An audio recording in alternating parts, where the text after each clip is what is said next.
Assalamu alaikum students. In this lecture we are going to study about types of morphemes. Previously we have studied about morphemes, that what a morpheme is. So a morpheme is a minimal meaningful unit of language that cannot be further broken down. So in this lecture we are going to study that what types of morphemes are basically. So the lecture outline is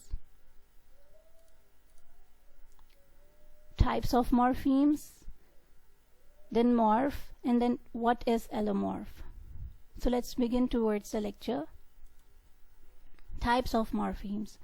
Morphemes are the minimal meaningful units of language. There are different types of morphemes. The two basic types of morphemes are, the one is the free morpheme and the other one is the bound morpheme. So the main basic two types are free morphemes and bound morphemes. So let's look upon that what are the free morphemes. Free morphemes. The morphemes that can stand by themselves as single words are called free morphemes. This type of morpheme is independent and can convey meaning on its own.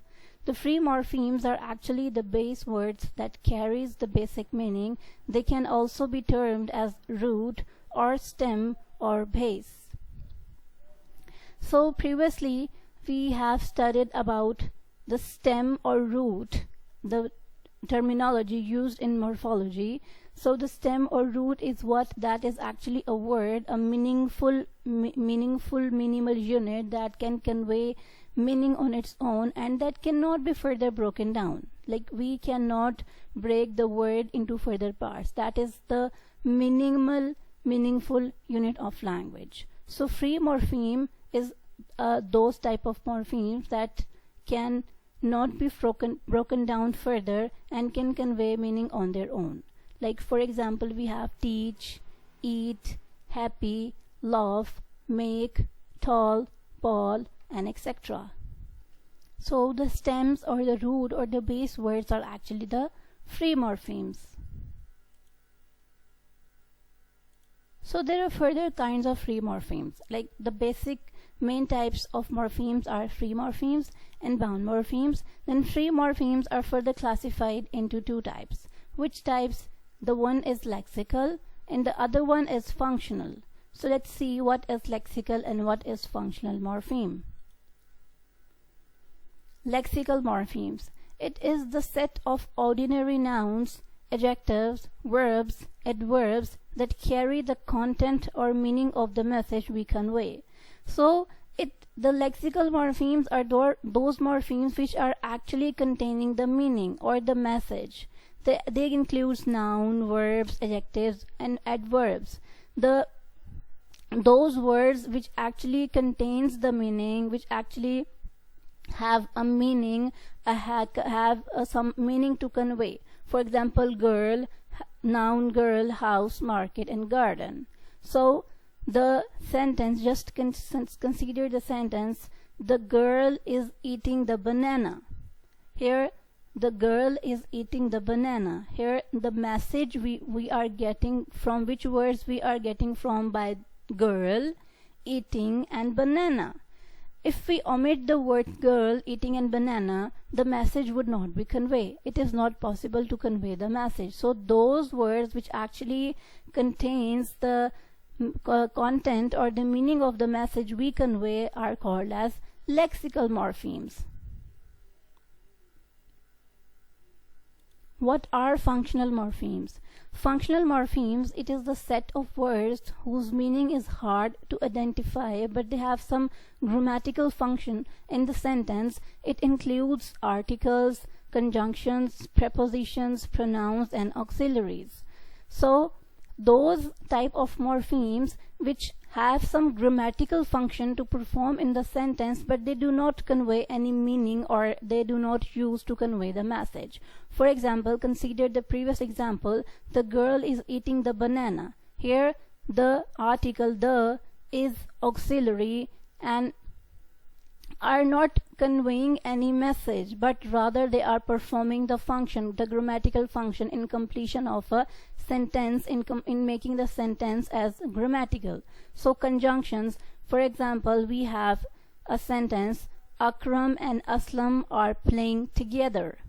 Akram and Aslam are playing together. So here, and the conjunction is actually not conveying the message but performing a grammatical function. Similarly, the prepositions, the pronouns, the auxiliaries all have some grammatical function in a sentence, but they do not are used to convey the meaning or to convey the message of the sentence. So this is actually the functional morpheme, and those type of morphemes which have some message which have to do something with the content of the sentence are known as lexical morphemes. So the main types of morphemes are bound morphemes and free morphemes. Here we are studying the types of free morphemes. So free morphemes are of two types: functional morphemes and lexical morphemes.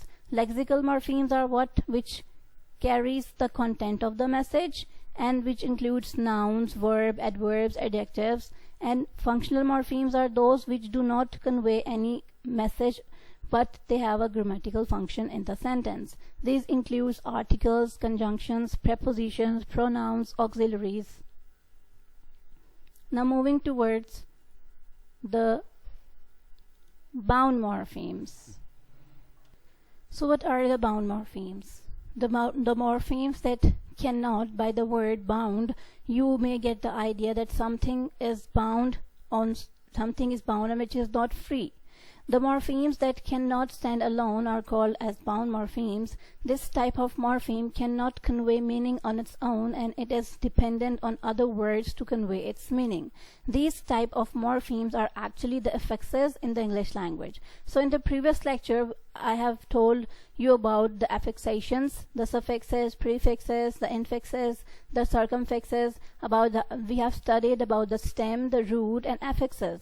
So the stems are all the free morphemes and the affixes in the English language are all the bound morphemes. For example, we have ness, happy to happiness. Here, ness is a bound morpheme. Without happy, the root or the stem word, the ness cannot convey meaning of the happiness. So it's bound on the stem happy. Read to reader. So here er is a bound morpheme. It's bound on a stem morpheme. It's dependent on a stem morpheme, read, to give a complete meaning of a reader. Then courage becomes encouragement. Here the en prefix and ment, ment, the suffix, these are the bound morphemes and which are dependent on the courage, that is the stem, to convey the proper meaning of the encouragement. So those type of morphemes which are actually bound, which do not convey meaning independently, they are dependent on other words, or we can say the stem morphemes, to convey their meanings.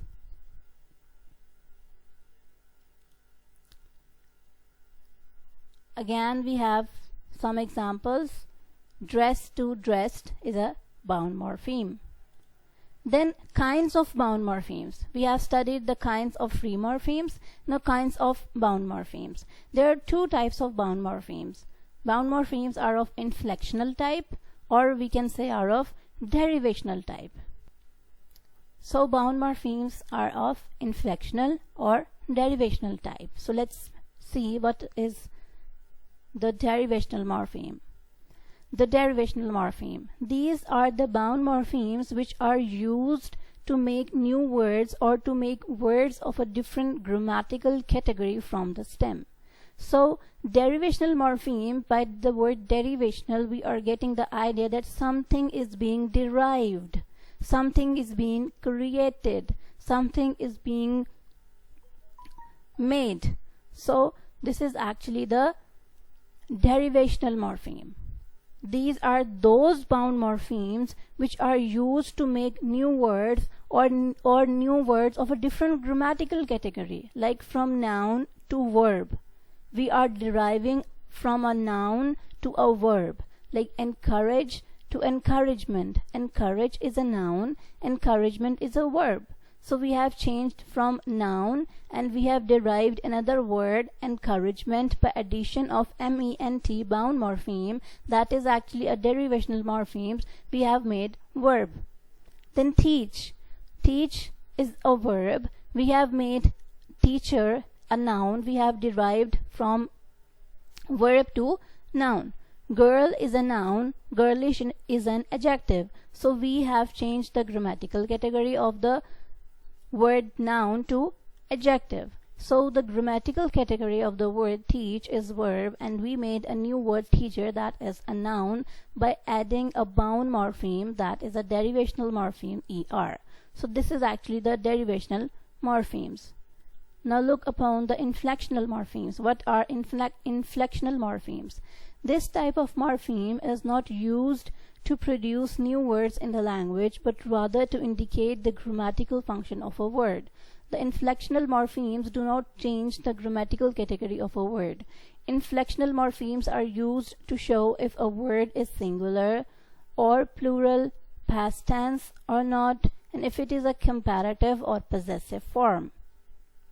So the derivational morphemes changes the grammatical category of the word, whereas in inflectional morphemes, the morphemes do not change the grammatical category of the word, rather they just perform the grammatical function in a sentence. Like they just tell either the word is singular or plural, either the word is used in a past tense, in a future tense, in a present tense, or either the word has a possessive form, or either the word is used for comparative purpose, for superlative purpose. So they can just they're just used to show the grammatical function of a word. So let's take an example. For example, from come to coming. Come is a verb, coming. So come we used in present, and coming we use in continuous. So it's telling the grammatical category of the word coming by addition of ing bound morpheme, that is inflectional morpheme. Teach to teaching. Start to started.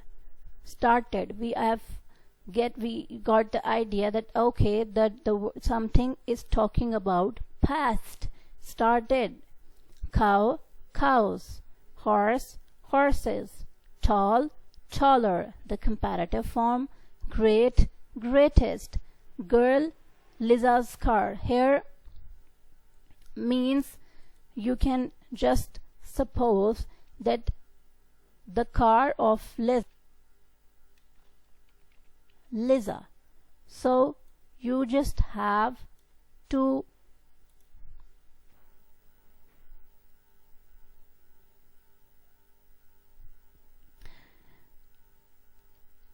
so here the car of Liza means the Liza's car. The car of, so it means the Liza's car. So up till now what we have studied here, this is a mistake in the typing the car of Liza. We make how we make the car of Liza as Liza's car. So Liza's car. So the car of Liza, we have showing the possessive form Liza's car. So up till now we have studied what? We have studied the types of morphemes, that is bound morpheme or free morpheme.